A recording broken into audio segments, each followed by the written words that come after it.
Welcome to Write in the Pickle Barrel, a writer's journey.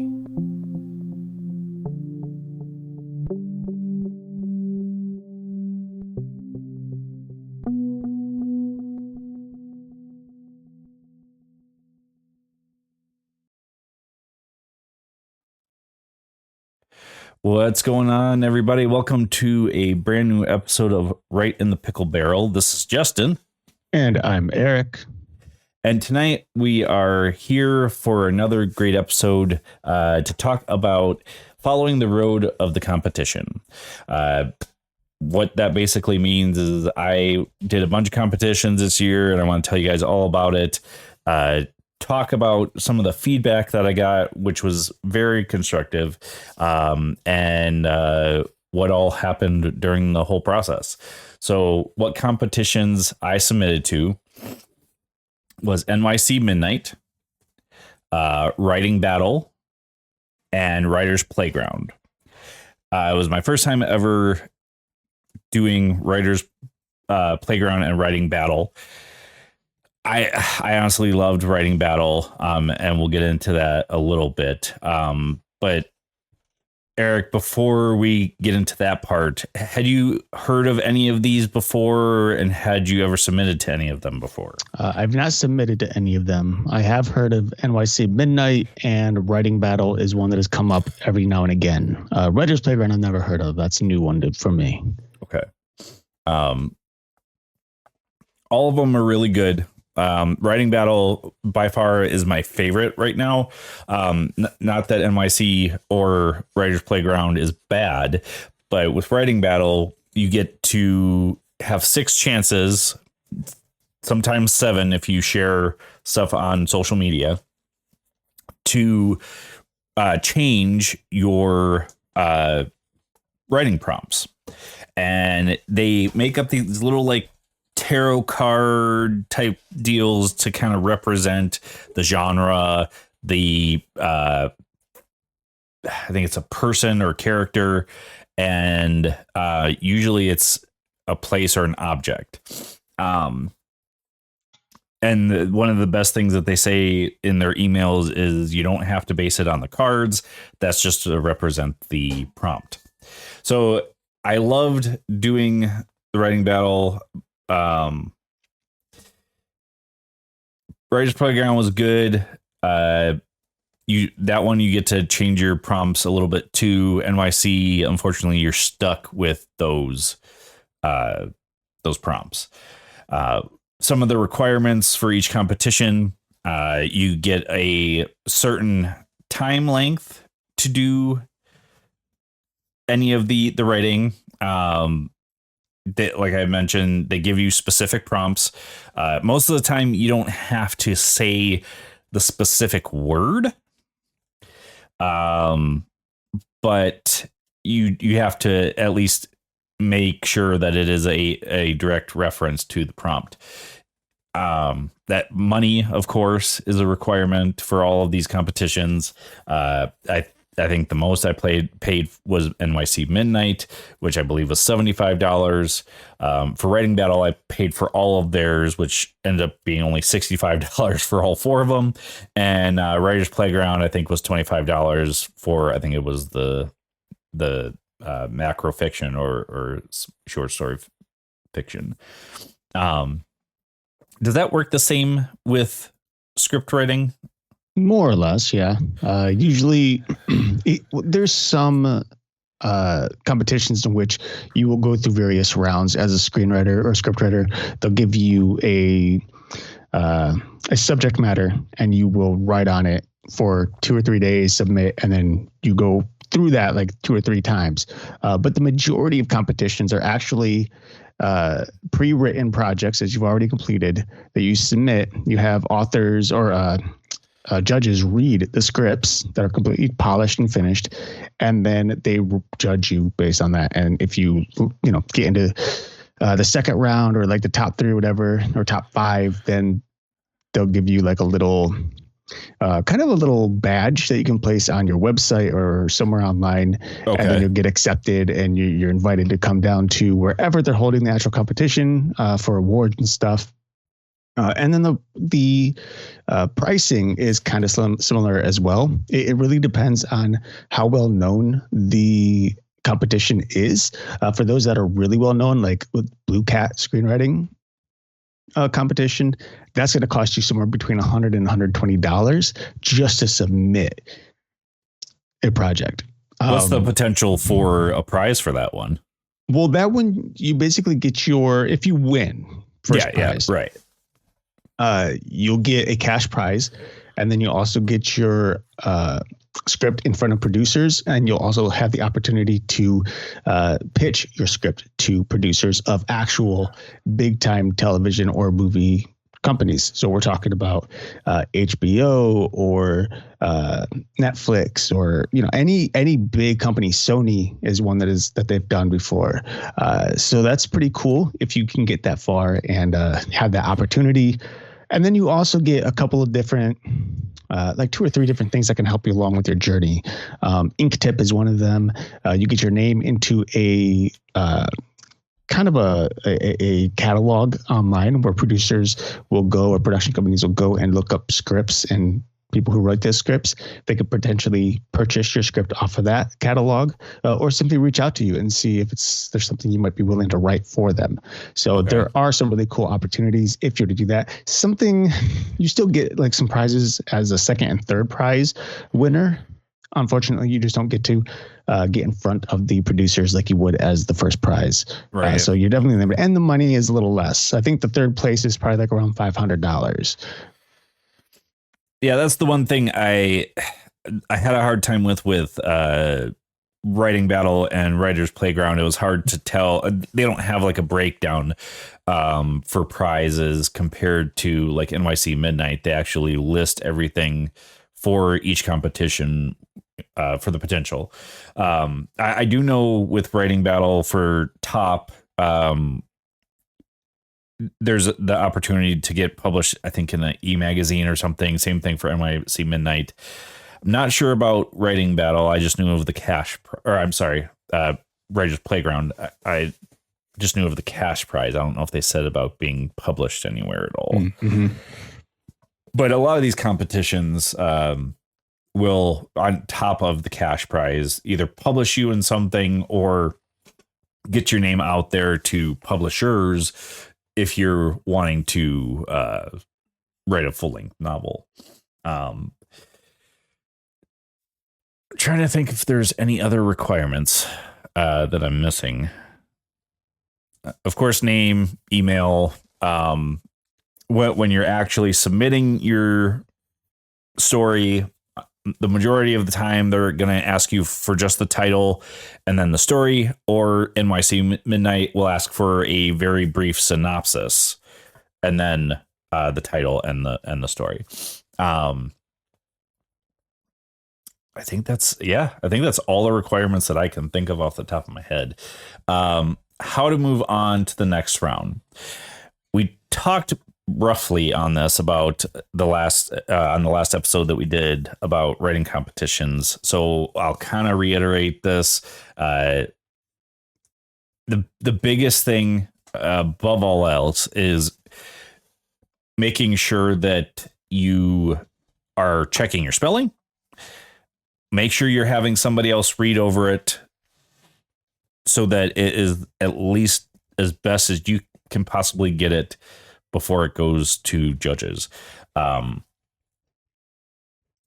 one thing that I love is that I have Eric to read through all of my stuff. Most of the time, he's the only one that I'm able to get a response from in time. So if you're getting people to read, especially for a competition, and even more especially because there's a very, very short time crunch for some of these competitions. One of them, I can say that I donated to the cause because the Writing Battle, I only had 2 days and literally just did not sit down to write. So please make sure if you're entering these competitions, get it done because I don't want you to waste money. What is some of the advice you can give people for getting further into the competition? Well, for starters, I would say to make sure most of these projects that you're submitting are likely going to be shorter content, short form content in most cases. And as such, I think it's important to hook your reader right at the beginning, within the first 3 or 4 sentences, within the first paragraph at the very, least, because there are plenty of stories where people will read the first 2, 3, 4 sentences and judge it based on that and never even bother to complete the full reading of your story, which is messed up and sucks. But unfortunately, that happens a lot. Many of these readers are actually interns and not full-on judges, people who are either getting paid pennies on the dollar or who are just there for free to try to meet some contacts. I know for the Cleveland Film Festival, I had actually signed up to read scripts. They were paying only, I think it was like $10 or $12 per script, but these are feature scripts. So we're talking upwards of 120 pages. And then they wanted you to go through and basically judge it on your own, write feedback based on the script. And when you consider it takes you, say, 120 minutes, you read 1 page per minute, that's 120 minutes that's going to take you to read a single script. And then you got to go back and highlight all the things you like and don't like and give your thoughts and responses. And you're getting paid only $10 to do all that over the course of maybe 2 hours, 2.5 hours. It's kind of ridiculous. So people will go skim through and then just, put it on blast if they need to. So definitely hook your reader at the beginning. That'll help get you into, at least get your reader to read all the way through. That'll open you up for a chance to move on into the next round. Also, like Justin said, it is very important that you are punctuating everything properly, that you are indeed spell checking, because that is something that is very important to most people. If they're reading it and they're having trouble because things aren't punctuated or things aren't spelled correctly, that's going to hinder the reading time, and that can really draw away from the experience that they're having. So other than that, the rest is just best of luck and hoping that yours is simply a better story. There are people who are character driven. There are others who are plot driven. And I think either way could be good. So it's just important to try to discern on your own what the story is you're trying to tell. I try to find a balance between both character driven and plot driven stories, because that way when the reader is reading, they have nothing to say in regards to, oh, your character wasn't filled out enough, or oh, your plot wasn't filled out enough. If you have them both equally filled, then your readers will be like, okay, cool. So where do I start to nick things, right? And that's where they start coming in on punctuation, or maybe this should have happened first, or things like that. And as much as you can limit that as possible, the better for your chances to move on. In your personal opinion, what would be harder, trying to cut character development or world building? I think it would probably be harder to cut character development. Character, in my opinion, character really creates the story. It's your character that you're most interested in. So if you're only focused on the world building, we could do that anywhere. Anyone could get in a world building, go play a video game, run around whatever game that you want, and you'll see a ton of world stuff. But the thing is, it's like a character is what most of us grab onto. We get hooked to the main character. Like, how many people, and I'm sure there's some, but how many people watch or read Harry Potter and not get hooked with the main character of Harry Potter? They don't read the remaining stories because of the world, because it's just Hogwarts and magic. It's because of the character and what they're going through, right? So that is something that I think is important. You can always come back off the world building a little bit if it allows you to build your character more. Yeah, I feel I'm in the same spot as far as what to cut. If anything, I would cut the world building, but I have been penalized for not describing certain things in the world compared to dialogue. But that is also character development. So in my opinion, yeah, character development is probably your most important part, because that's the only way that your reader is going to be emotionally divested into your story, period. Yeah. One thing I want to mention here, because just the way it sounded as you were saying that, character development and dialogue are two different things. Dialogue could help support character development. It could help support world building. But character development in this case, it is showing what your character does or how they feel, showing it in the most dramatic way as possible, I suppose. In learning how your character reacts to certain situations, either in a physical sense or a mental sense, is going to help increase the influence of the world around them without even having to dive into the world itself. So I do think that's just something. I know that that's not exactly what you meant or where you're going, but since you had said it, I thought I'd just make sure, kind of lighten that up a bit, let people know. Yeah, my point with that is you use dialogue partially as character development because they react a certain way to somebody saying something. So thank you for clarifying. Yeah, it probably came off wrong. Okay. Did I win any? I did get to the second round of NYC Midnight, the short story challenge. Didn't get past the second round. However, and Eric can attest to this, I was probably just as excited to get to the second round as I was to win. And the reason being is, in all of these competitions that I've done over the past several years now, that's the first time I've ever gone to the second round. So I was super excited. Unfortunately, I didn't hit it out of the park the second time. However, there's a huge amount of people in these competitions. So NYC Midnight, I think round one was, I want to say, over 3,500 people. And then second round, I think it is down to like 2,500 or 2,000 people. So you really have to pay attention to the competitions.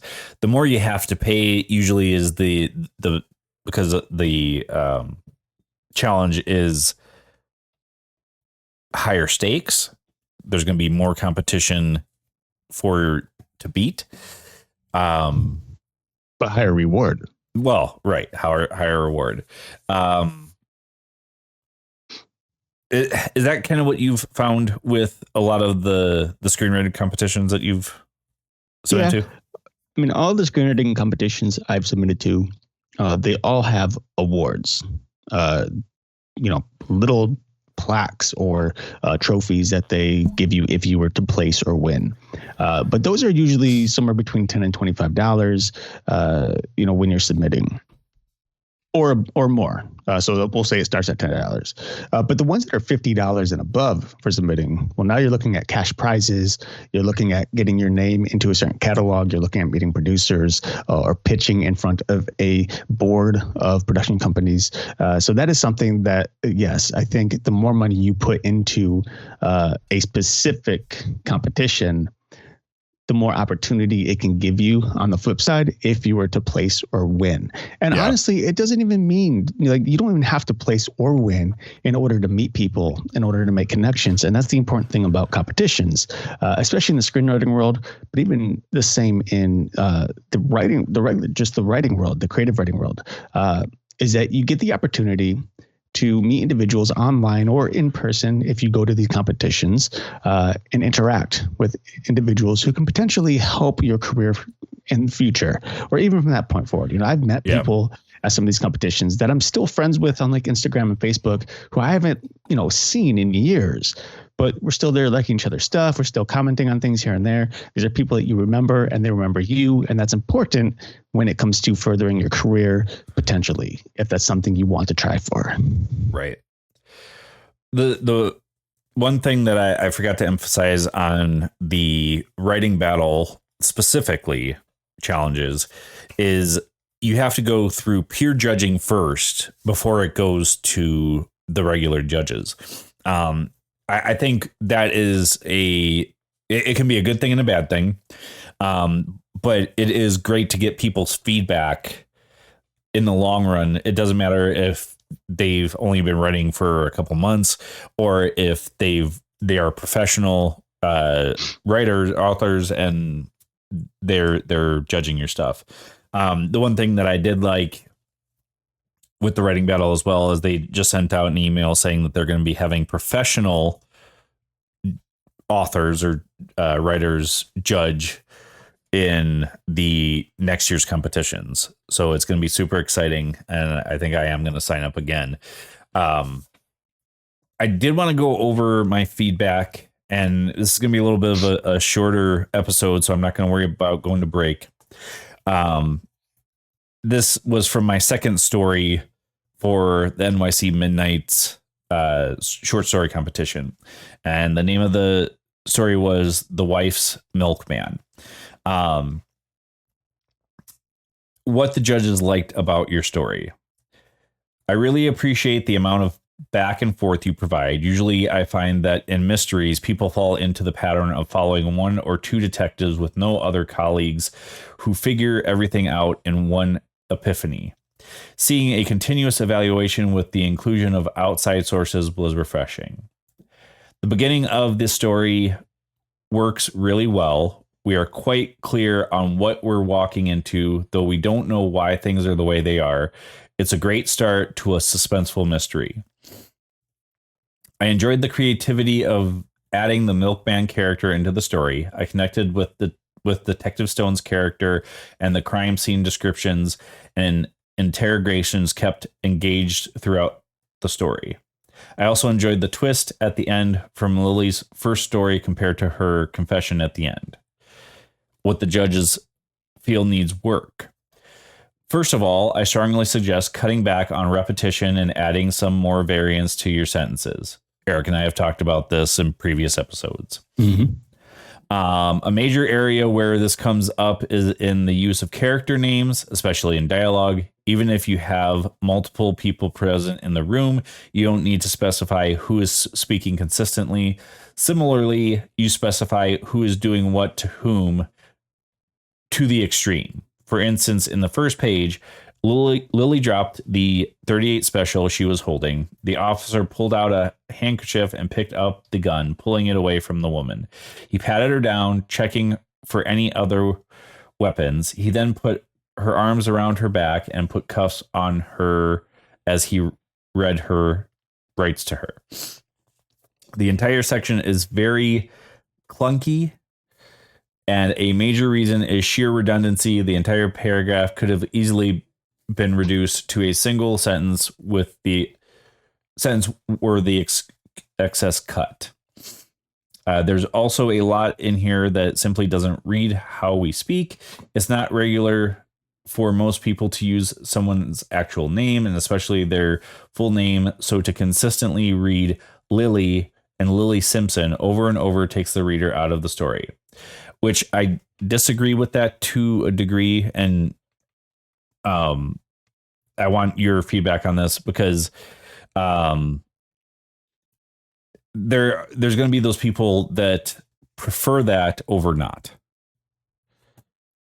I mean, I can't say that there's really a right or wrong choice per se.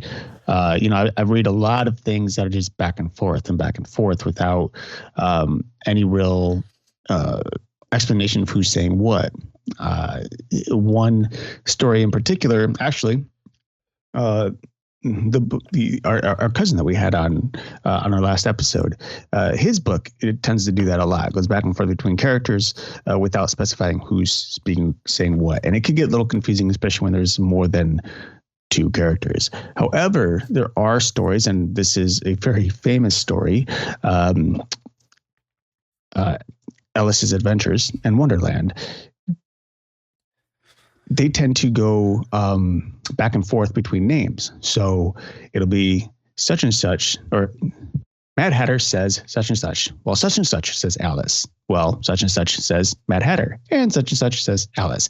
And it goes back and forth like that. And it works either way. It just has to be consistent, I think, throughout the story. And it has to work for the story as well. I think adding, even though I do find it a little annoying at times in that particular book of how I keep reading the names back and forth when I know who's talking, it also adds to this kind of absurd craziness of it, which is kind of cool because Alice in Wonderland is about a place where people are simply mad, a little crazy. So it kind of adds to the chaos of it. But again, was that something that was thought of when the story was being written? Or is that something that just happens to be? Either way, it's good. You're right. It's going to be up to the person reading as to whether or not they like it. And I've heard both. All right, the last one I'm going to read, because I don't want to read all of them, there's plenty more, is I suggest adding some more suspense in between when Lily changes her story and ultimately confessing. It felt like she confessed and changed her story a little too quickly, and having her get tripped up in the story by Detective Stone could add some more depth to the story. She also seemed very resolute in her actions throughout the story, and perhaps at the end, if she lost it again, that could help the reader understand her character more and how she got to the point of murdering her husband. Now, we've talked about this multiple times throughout this podcast, and that is take everything that you get and take it all in. You don't have to be upset about stuff. People are not trying to hurt you. They're trying to give you criticism to make you a better writer. Something that I mentioned earlier is, I always send my stuff to Eric, and I think throughout these competitions, every time I would send him something, he would say to me, your writing is getting so much better. Each story is better than the next. And I think that's something you really need to understand, is that you have to take that criticism so you can be a better writer. Anything to add on that? Nope. That's a great ending to that. All right. So anything else that I have missed about competitions or that you wanted to add on as well? I would say that also like Justin said, I guess I do have a little bit to add on to what you said here. Now that I'm thinking about it, it is important to read and hear the criticisms from people.